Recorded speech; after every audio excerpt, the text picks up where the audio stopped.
Japan, 1560. A nation torn apart by war. Over 100 warlords fighting for supremacy.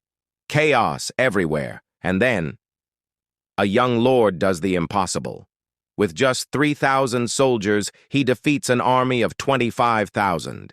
His name, Oda Nobunaga, the man they would call the Demon King. This is his story. Born in 1534, Nobunaga was never supposed to be a legend.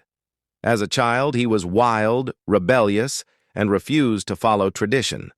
While other young lords practiced tea ceremonies, Nobunaga was in the streets, mingling with commoners and learning about weapons.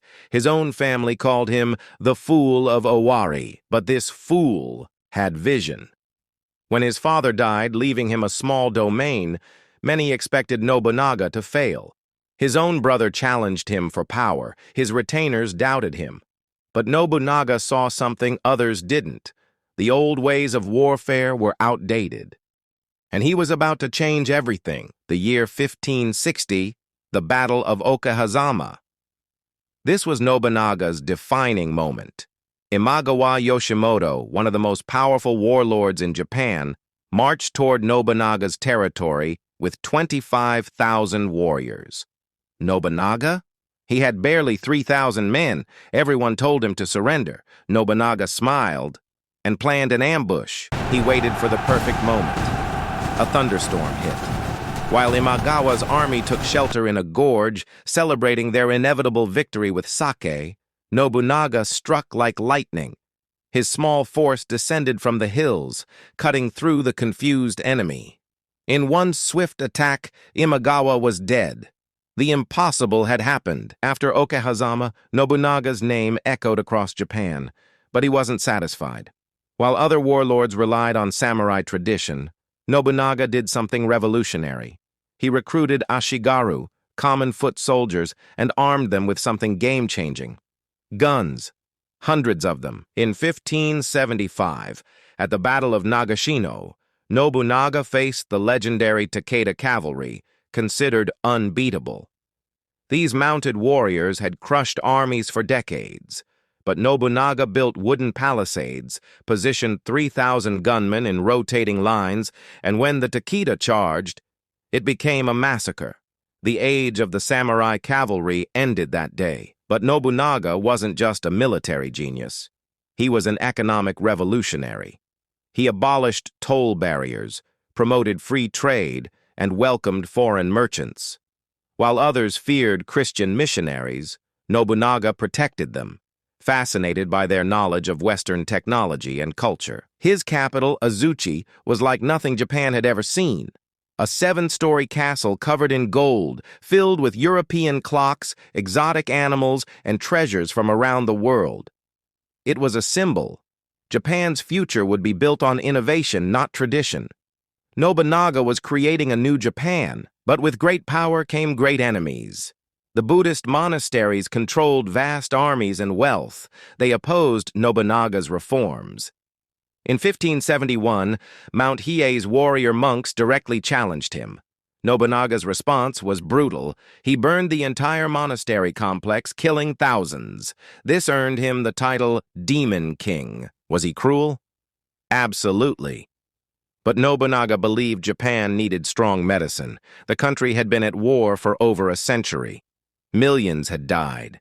He saw himself as the doctor performing painful surgery to save the patient. And slowly, surely, he was unifying Japan under one rule. By 1582, Nobunaga controlled over half of Japan.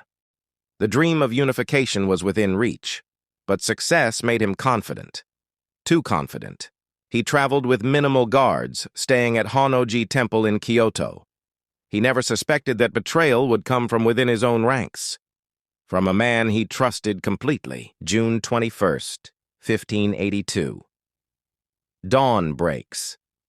Akechi Mitsuhide, one of Nobunaga's most loyal generals, surrounds the temple with 13,000 troops.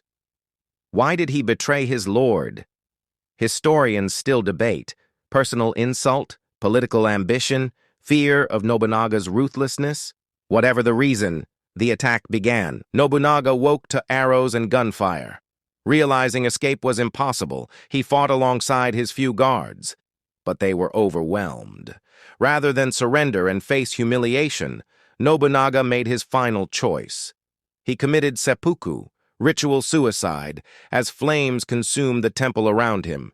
The Demon King was dead. He was just 47 years old. Akechi's triumph lasted exactly 13 days. Toyotomi Hideyoshi, another of Nobunaga's generals, raced back from campaign, defeated Akechi, and avenged his master. Hideyoshi then completed what Nobunaga started. He unified all of Japan.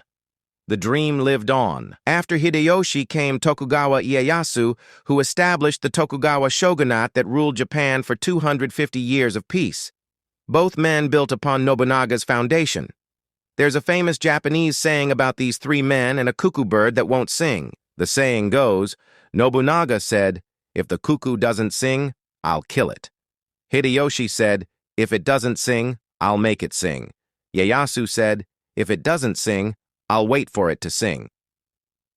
Three different approaches, but Nobunaga's ruthless action set everything in motion. He was the catalyst. Today, Nobunaga is everywhere in Japanese culture. Video games like Nobunaga's Ambition, anime, manga, movies. He's portrayed as a hero, a villain, even reimagined as a woman in some stories. Why? Because his life represents pure ambition.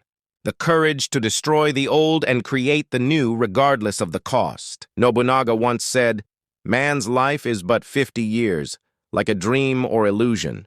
Compared to the eternal heaven and earth, is there anyone who lives forever?" He lived 47 years. In that time, he changed Japan forever. He proved that one person, refusing to accept how things are, can reshape an entire nation. Was Oda Nobunaga a hero or a villain? A visionary or a tyrant? Maybe he was all of these. What's certain is this. Without the Demon King's ruthless ambition, Japan as we know it might never have existed. Sometimes history needs a demon to become an angel. This was Oda Nobunaga, the man who united Japan by force. Thanks for watching. Subscribe for more epic Asian history.